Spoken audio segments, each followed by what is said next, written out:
welcome to Gaming with Crunchy. Here is the deck. It's all centered around Ygra, Eater of All. Ygra is interesting. It makes everything else into a food artifact token. All creatures are food artifacts. When you play this, all of them except for Ygra, when you play Fade from History or Desist, all creatures except for Ygra go away. And since it says destroy, they are killed. When they are killed, they go to the graveyard, and Ygra gets big. My favorite thing to do is Fade from History, one, because it's cheaper, and two, because you make bears first. The bears are made, and then you destroy everything, which means that the bears also get destroyed. So you're guaranteed, if I have another creature out, that is an artifact for me. If they have a creature, they have an artifact. I am guaranteed 2/4 counters off of those bears. So this is going to be a 10/10. If it's a creature that they have, that's going to be a 12/12. If they have anything else, it's only going to get worse for them from there. Everything else is a support function to get to this. So, turn, let's see here. Here's the run out. Here's the plan. Here's the perfect cast. Turn 1, some forest like a forest, Land of Warriors. Turn 2, a forest, Heaped Harvest, fetching a swamp. Turn 3, at that point you have 1, 2, you have 5 mana, and you can play Ygra on turn 3. Turn 4, you can cast Fade from History. If there's been 0 interaction up until that point, you can cast Fade from History and another thing. If there's been 0 interaction, that is the perfect run out. If all they've done is build up creatures, then I eat all their stuff and then I potentially kill them. That is like a perfect game plan. However, think about perfect game plans. They don't always happen well, right? So what else do we have? We have a couple of Seizes, which serves that function. You could play this that turn as well, but it sits rather nicely in the 2-drop slot, and it's a hybrid mana, and it allows us to exile 2 cards from a single graveyard. There are a number of Reanimator effects in the meta right now. This is a surprisingly powerful card to deal with that, and the back half of it obviously blends well with Ygra. Going along with that, it says up to 2 cards. It could be 0. So if this is in your hand and for some reason you're like, I'm going to keep this hand because this is here, whatever the hell, and you just want to throw this away. Maybe it's later on in the game and you're like, I'm looking for Ygra, I'm not looking for more of this or whatever the hell. You could just cast it for 2, target yourself, get 2 life, and draw a card.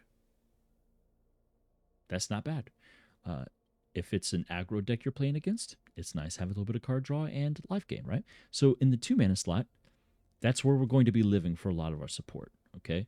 So along with 2 mana, Final Flourish. A little bit of a unique choice here. Target creature gets -2/-2. That actually does take out a good number of things, but not that many things. The -6 takes out most threats, to include Ygra if you're facing someone else, but it kills those damn bats that double damage. It kills most, if not all, of the enchantment nightmare horrors, which obviously, again, are removed by these things, but it's nice to be able to kill them if you don't have that stuff. Granted, as you can see, it's a kicker cost. If you need to kick this, there's a couple things in particular you can use to sacrifice for this. First and foremost, my favorite thing, Heaped Harvest. You get it when it says when you sacrifice it, you search for a basic land card. That includes this cost. So for 2 mana, the same 2 mana you would use to crack this for the 3 health, you could kill something and still get your land. That's kind of dope. If you need to kill one of your Land of Warriors, that's fine. You know what else you could sacrifice? Your Mosswood Dread Knight, or Mosey, as I've started calling it. Again, another turn 2. When it dies, you can cast it from your graveyard as an adventurer. So you draw a card and you lose 1 life. So you're okay. It died. You can kind of get something back, but this is a nice way to have a sack outlet that is still keeping you going, right?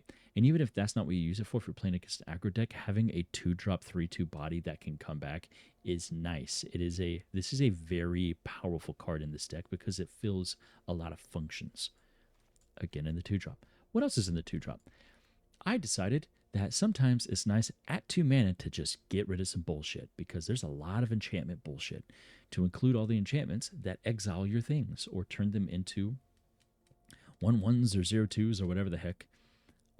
It's nice to just straight up be like, get that out of here.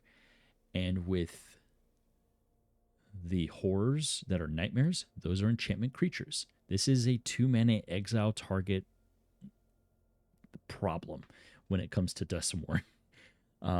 It is very, very useful against all those room cards and everything going on there. At 4 mana, it becomes exile any problem. You know what also is great? When Ygra comes out, it's exile target creature at that point.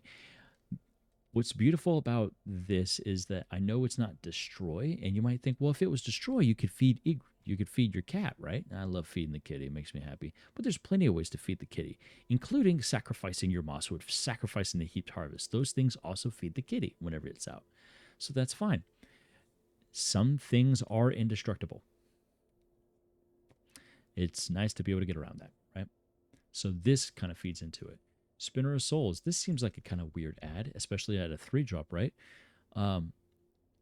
When this dies, if I have to block with it, whatever, being able to immediately have something to replace it with when the Spinner of Souls is out is so nice.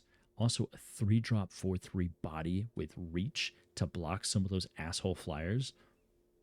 Also a pretty big deal, right? Very cheap. It's only 1 green pip, so it's the green mana circle up there at the top. So it's easy to get out, right? And again, if you're feeding mosswood or you're doing something like that to whatever, then you're also fetching either another mosswood, which is great whenever you just keep going into each other. That's really nice. Or you're even searching for Ygra, which is, oh god, that's a beautiful thing. Another great thing to be searching up is Glissa. I did not want to spend the rares on this, the rare cards, for the longest time, but I finally came around to the fact that this is a dope-ass card. Even if this just said 3-drop, 3/3 first strike death touch, it's still worth it. Because this card alone won me 2 games last night. Because somebody had those beetles that, it's like a 2-drop 2/2 beetle, but if you have another creature that's like a 4 power or greater, it goes up in 1/1 counters every turn. They had 3 of those, and they were all like 10/10, 10/12, whatever, or 12/12s, whatever. And they would not attack because this just kills them. It doesn't matter if they have trample damage. It doesn't matter what. If they're not indestructible, this kills them first. They also need double strike, right? Like something to that effect, some way to interact with this, and they just didn't have it. The additional fact that it draws you more cards, that it also destroys enchantments if for some reason everything else is failing you. And what's really beautiful is the remove 3 counters, because that can straight up kill planeswalkers. That's pretty nice too. Also, you know what? I didn't think about it, but if someone was playing with stun counters, this would also help you with stun counters. So that's pretty great. Last but not least, this, I kind of went back and forth over a couple different protection cards. I was thinking about there's the Snakeskin Veil, which is the 1-drop creature gets hexproof, and then put a +1/+1 counter on it. I had that for a while because that's what I was pulling out of packs, right? This gives you hexproof. I was thinking about the Overprotect, which gives you basically everything in the book. It says indestructible, hexproof, trample, +3/+3. And there's another version of that does all those things. I don't think it gives you trample, but it puts a +1/+1 counter on them. I was really tore up about those cards because I was like, I want those cards, except they cost 2 mana. It feels like not a big deal, but it can be. I want to be able to play Ygra and then this immediately that same turn. if I have to wait an extra turn to have another land out to be able to protect Ygra, that's another turn that I'm waiting. And this is feels like a very fast standard meta. So it's nice to just 1 mana, indestructible, and hexproof. I don't have to pick one or the other. It's the whole reason this card is in this deck is to protect stuff. I'm not trying to, what is it? For protect. I think that's what it's called. Yeah. Like, this gives you a lot of really great shit. However, I'm not looking to use trample. I'm not looking to use power, extra power. I need hexproof and indestructible, and I need it now. So that's what this gives me. If it is later in the game and I have extra mana to burn, I have +X/+X. And what's beautiful about it is it doesn't need to be Ygra. It could be anything else. I could attack with Ygra and like 2 things, and someone's like, oh, I'm not worried about these little things. I'll let Spinner of Souls to go through. That's fine. Well, it's still instant speed before damage. I'd throw a bunch of damage on it. Maybe I kill the guy, right? No big deal. So that's my deck. That is the default version of the deck. What I have in the sideboard is, if Final Flourish just isn't doing it for me, if there's a number of things that are mana value 3 or less that have more than 2 power, 2 toughness. Default, I like being able to use this with my Moss, with Mosey and with the Heaped Harvest, but I might not be able to get those out in time, whatever the hell. Anoint with Affliction is dope. This is a dope common card. Paw Patch Formation. If I'm dealing with a lot of flyers and a lot more enchantments, because I got my ass handed to me by a couple of enchantments decks with flyers, this is just a great card. For very, very go wide fast decks. That damn bunny deck that's like, you can have any number of this bunny dude who's like a 2-drop 2/2 that just makes more bunnies.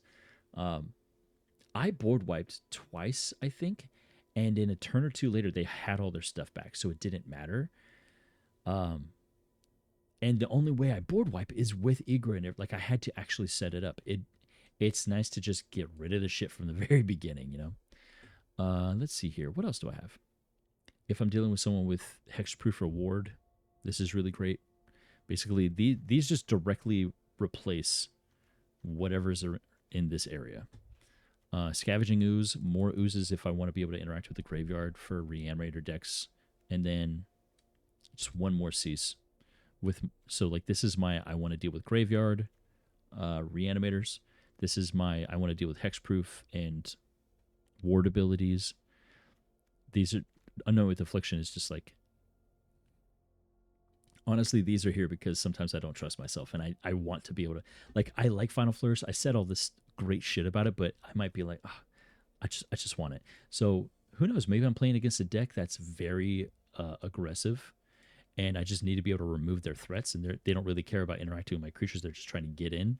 I might throw out Tyvar's Stand and throw in, I might throw away the protection, because the protection cards are there for when my creatures come down.